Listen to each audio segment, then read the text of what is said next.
अरे अनीता, मैंने सुना है कि आप एक नया टीवी खरीदने जा रही है। हो सके तो इसके लिए यूपीआई से ही पेमेंट करना। यूपीआई? ये क्या है? यूपीआई का मतलब यूनिफाइड पेमेंट इंटरफेस है। यह डिजिटल पेमेंट करने के सबसे सामान्य तरीकों में से एक है। इसके जरिए आप अपने स्मार्टफोन से कुछ ही मिनटों में सीधे अपने बैंक खाते से विक्रेता के खाते में पैसे ट्रांसफर कर सकते हैं। ये भुगतान करने का एक सुरक्षित, तेज और आसान तरीका है। ये है तो दिलचस्प, लेकिन मुझे तो नकद भुगतान करने की आदत है। मैं यूपीआई की तरफ भला क्यों जाऊं? यूपीआई का इस्तेमाल करने के कई फायदे हैं।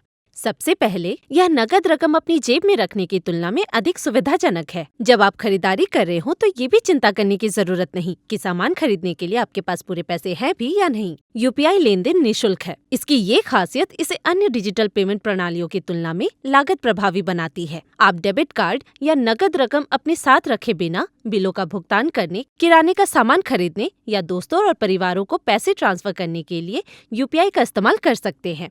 यूपीआई लेन देन करने के कई तरीके हैं, जिसमें QR code scanning, UPI ID, mobile number और बैंक खाता विवरण शामिल है।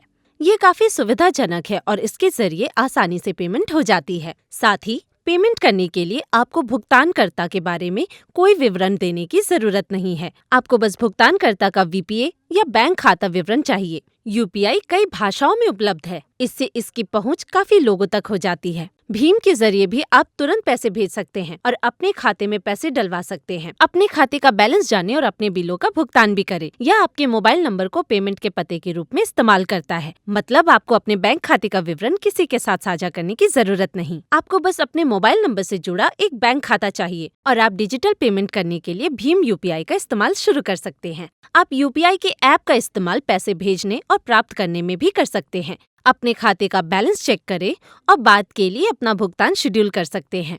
भीम की तरह भारत में यूपीआई प्लेटफॉर्म पर कई अन्य भुगतान विकल्प उपलब्ध हैं, जैसे पेटीएम, फोन पे, गूगल पे और अमेज़न पे, जो यूजर्स के लिए यूपीआई तक पहुंच और इसके इस्तेमाल को आसान बना देता है। ये तो काफी आसान है। क्या आप इसे शुरू करने में मेरी मदद कर सकती हैं?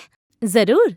भीम ऐप के लिए पहला कदम इसे गूगल प्ले स्टोर से डाउनलोड करना और इंस्टॉल करना है। एक बार जब आप ऐप इंस्टॉल कर लें, तो उसके बाद इसे जारी रखने के लिए अपनी पसंद की भाषा चुन लें। इसके बाद उस सिम का चयन करें जिसमें आपका एक मोबाइल नंबर हो। यह मोबाइल नंबर आपके बैंक के सीबीएस कोर बैंकिंग सिस्टम के साथ रजिस्टर होना चाहिए। यह आपके बैंक खाते को ऐप से लिंक करने में मदद करेगा। भीम ऐप में लॉगिन करने के लिए आपको 4 अंकों का एप्लीकेशन पासवर्ड सेट करना होगा। जब भी आप ऐप खोलेंगे तो इस पासवर्ड का इस्तेमाल किया जाएगा। पासवर्ड सेट करने के बाद आप ऐप में उपलब्ध बैंक अकाउंट विकल्प का इस्तेमाल करके अपने बैंक खातों को लिंक कर सकते हैं। आप कई बैंक खातों को ऐप से लिंक कर सकते हैं। एक बार जब आपके बैंक खाते लिंक हो जाए तो आपको अपना यूपीआई पिन सेट करना होगा, या आपके डेबिट कार्ड के अंतिम 6 अंक और आपके डेबिट कार्ड की एक्सपायरी डेट देकर किया जा सकता है। यूपीआई पिन सेट करने के बाद ऐप में प्रोफाइल विकल्प पर जा सकते हैं और वर्चुअल पेमेंट एड्रेस यानी वीपीए सेट कर सकते हैं।